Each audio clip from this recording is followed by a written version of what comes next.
Hey everyone, it's your girl Asia with Aquila Buys Houses, and I'm here with one of my VIP students, Miss Tracy Houston, who closed her first deal November of last year. And I'm so excited. I'm so happy to be making this video with you. We tried it once before, it didn't work out, so hopefully this one will work out. So Tracy, just a little background history about you. Just tell everybody a little bit of how you got started in wholesaling years ago before you and I ever met. Yeah, so I was actually speaking with my grandmother, and she told me that real estate was the best investment you can ever get into. And so that kind of piqued my interest and started me into looking into the field. And then there was a seminar for flipping houses that was coming around to different cities and speaking, and it happened to show up on my feed one day.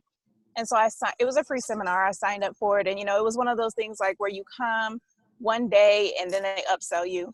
And I bought it. I went for the weekend, excuse me. And like I said, it was really more so about flipping houses, but they did talk a little bit about wholesaling. Um, and so at the end of that weekend, or all during the weekend, they tried to upsell again, but I wasn't buying it because it was like 70 grand is what they were trying to get. How And much so was the I boot wasn't camp that you were there for? How much did they get you for that one? 2000 for a weekend. Yeah. Yeah. And so then after that weekend, I was actually pregnant at the time and about to have a baby, and actually still in school. So I knew that jumping into real estate just wasn't right for me at that time. So I just kind of sat back and watched, and I was looking for somebody to kind of follow who was already doing it. And that's how I ended up finding Jay Gaines, the wholesale diva, your mentor. My mentor. And yeah, and at the time, I believe she was still mentoring you, or I'm not really sure. I was But still yeah, her protege. Yes, I had just actually okay, started wholesaling under her. okay. So yeah, I saw her, and then I saw her post a check with you talking about how you had closed the deal and all that. And so I was like, let me see just how legit this is. So I followed both of y'all, and I think there was one other person I followed too, maybe a little later.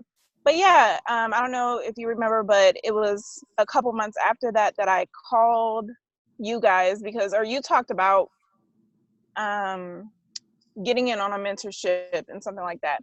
And so I called you and we talked about it and stuff, and we pretty much decided that it just wasn't the right time for me because I was pregnant again. And so yeah, for the next couple of years, like a full 2 years, I just watched you. I followed you on social media, and I just watched what you were doing. And so when the time was right, I went ahead and purchased the mentorship. Now, I know a lot of people watching this video might say, well, if she saw her mentor, why wouldn't she sign up? So what was it particularly that made you sign up with me as opposed to Jay's mentorship? Because I know when we had first spoke, you were interested in her mentorship. So what was it that made you say, well, I'm going to go with her versus signing up with Jay? Because Jay has a really good program as well. I mean, our programs are practically almost the same, but you get the wholesale diva, and I, for one, am not the wholesale diva. Yeah.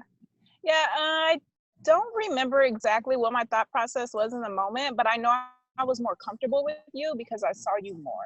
Like you were constantly posting on social media, and then you would throw tips out there. It wasn't just like, hey, I got another deal or whatever. You would throw tips out there and talk about things that are happening in the industry. And I really didn't see much from her. So I was more comfortable with you. Okay.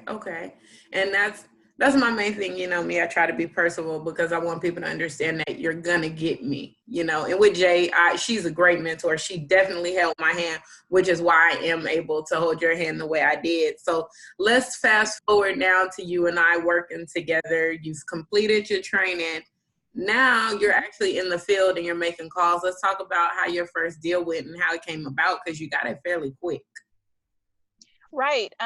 So I think I saw this house before we even started training, because you send your prerequisites when we sign up with you. And so you told me to go look for houses, and so I was out driving for dollars, and I came across this property that was super run down, obviously vacant for years, and I just added it to my list. And so when we got when we completed our training, that's when I started really digging into the research of the houses. And I sent this owner an LOI. And the very next business day, like I think I sent it out on a Thursday or Friday, on Monday, he called me. And so that's when, that was my first call. I was like, I don't know what to do or say, so I called you and let you know. And then we called him on three-way. So yeah, that was really easy. Like from what I'm hearing from everyone else, like I guess I got lucky with that because that's just unheard of or something. So I don't think that is unheard. It's unheard of. I think that a lot of times people don't know what to put in their LOI to make people want to reach out to them. And maybe it was just the way you wrote it up. Maybe it was a particular method that you used. So I'm not sure, but that's really good to hear. So I know a lot of times people will be like, well, you got your first call, you didn't know what to say. Let's talk about that, because that wasn't something that I put you out there to do on your own. Right. Yeah. I mean, even if it wasn't it took a while, like a couple months for me to be comfortable to talk to someone by myself. And that was just me, it might be different with other people, but for and me, even now on occasion, you'll call me and say, hey, I need help. Can you help me because I don't feel comfortable. Right. Yeah, because all different kinds of scenarios pop up that I haven't even encountered, and then plus you are so familiar with the type of person that you're talking to, and I haven't dealt with that many sellers and buyers yet, so I'm not familiar. Like you can call somebody, like you know what kind of person you're dealing with, basically. Before you even call them. Yeah, exactly. Yeah, you call it out for real.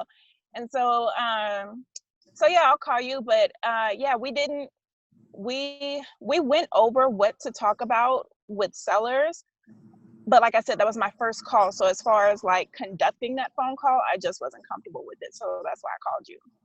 Okay. And plus it was the first process. So it's like, okay, so I call, and then what? Like I know the process, but I'm still not comfortable with it. And since you are hand holding me, go ahead and walk me through, so. Absolutely. So now let's fast forward a little bit. We got the purchase agreement and the seller on board. We get it. We get the agreement for what we wanted for it. Everything works out. Now, how was it dealing with the title company? Because you are not here where our title company is. You're still like a few hundred miles away from us.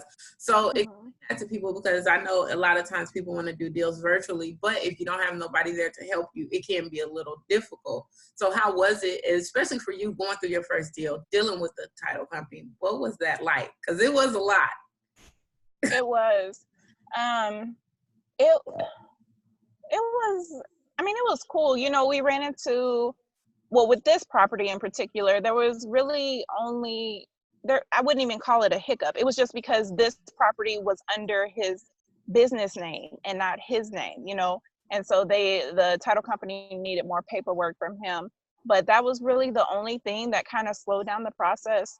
But it was nice working with a title company that you had already established a rapport with, and so they were able to talk to the both of us. And whenever I didn't quite understand something that the title company was trying to relate to me, I could go to you and ask what you meant, or ask what they meant, and get things straightened out. So yeah, that was something that I was a little apprehensive about in the beginning was working with the title company, because this is what they do all the time. They can spout out that language, and if I don't know how to answer what they're saying, then I'm going to look like the amateur, which I am, the unprofessional person, or whatever have you.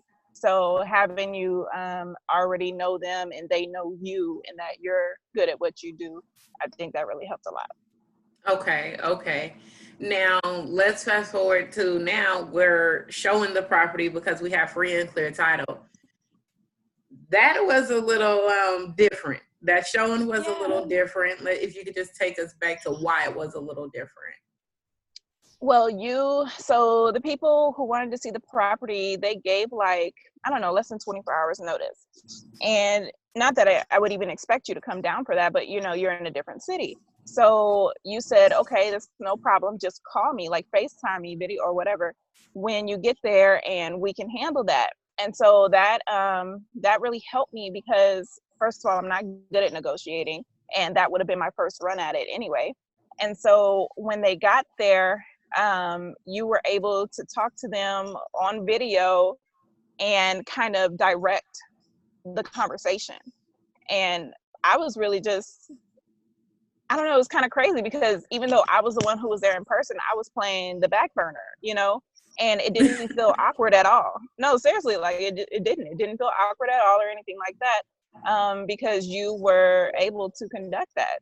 So, I mean, I was, I was so relieved, really. I was really relieved. Yeah.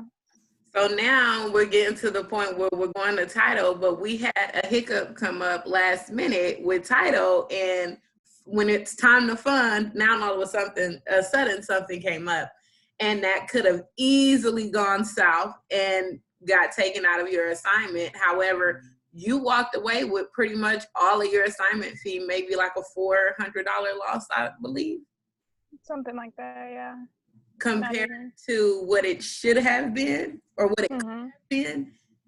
I think that would have happened had you been on your own and didn't have a mentor at that moment when you found out that there were some things attached to the property. Yeah, I wouldn't have closed the deal because I would have backed out completely, from not knowing what to do and just being upset, period, that the seller chose to be dishonest and deceptive. So your very first deal, you've dealt with a dishonest seller.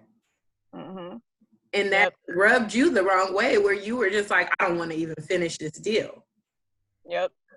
And I guess I don't have patience.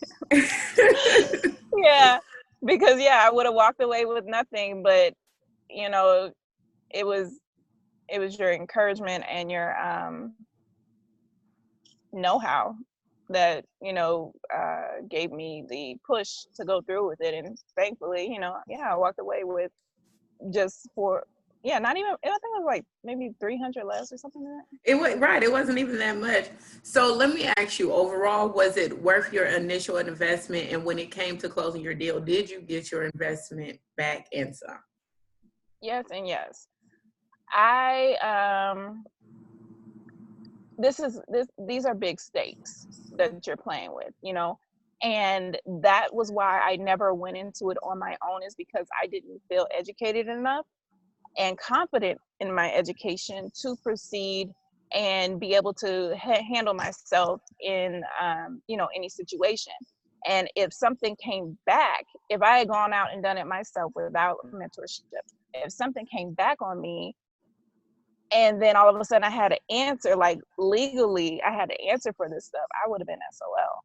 And that's what scared me the most. And that's what kept me from doing it on my own. So when the opportunity presented itself and, everything was aligned for me and everything, that's why I went ahead and bought the membership, because I know I needed that confidence that comes from having someone walk you through personally. Okay. So let me ask you this last question, because I know a lot of times people say, well, that stuff ain't real, then people don't really do that. Did I deliver with everything I told you that I would do? Absolutely. We're getting you to deal and some. And here we are. Let's see. Because your deal didn't even take you 6 months. Like you in way less than 6 months. Like it would have probably been closed your first 2 months had title and everything not came back. Right. So I think it was in August that we went through the training, and then within 3 weeks we had him under contract. So I don't know, what is that? We're at 6 months now, and you're still helping me. You're still there to help me. And that, I don't even know who else would offer that, let alone actually follow through with it. Because you closed your deal, and I could easily just be like, you've done your deal, and that's what I agreed upon, and I'm done, right? But, you call me now, we make calls. So moving forward, would you recommend, like, if a person is getting started and they're saying, well, I know how to get the property under contract, but I don't know my next step, would you recommend that people like that actually reach out to somebody like me? Yes, because you have to know what you're doing. It's not just you handling business. Like this is somebody's real life situation. you know, and you have to be considerate of that. If you are promising them you can sell their house or you're going to buy their house, and they're counting on that because they're in free foreclosure or whatever, you know, whatever have you, you are screwing up their life if you cannot follow through with your word.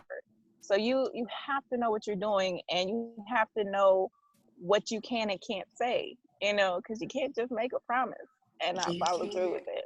You can. So absolutely reach out. Absolutely. Okay, and Tracy know firsthand, you guys. Don't think, oh, she's done one deal, like she's not doing any deal. She's still producing. As a matter of fact, Tracy even went so far as having to cancel a purchase agreement with a seller because they were not truthful. Yeah. And You I can't think do that. had she not, you know, had her and I not been where we are, had she not reached out to me, number one, she probably would have never had that agreement. But number two, she probably wouldn't have known what to do. Right. Because she was like, I'm washing my hands, I'm done. I'm like, okay, well, this is what we have to do. We even contacted the seller. And at that point, I'm still on the phone with the seller, right? This is after you close that deal. And Tracy's like, hey, he called me. I'm like, let's get him on the phone. And I was actually training in Milwaukee with a whole nother student at that time. Yeah. Yeah. So, you know, if you need help or if you need somebody, reach out. But Tracy, I'm so proud of you, and you still have deals at the title company that we are still moving forward on, and we're just waiting on that information, because that deal that you have at the title company right now, whew, is a Yeah, I know. in itself. I'm excited. And there's another one I need to talk to you about actually, but they're buy and hold, so I'm not really sure what to do with that. They're buy and hold.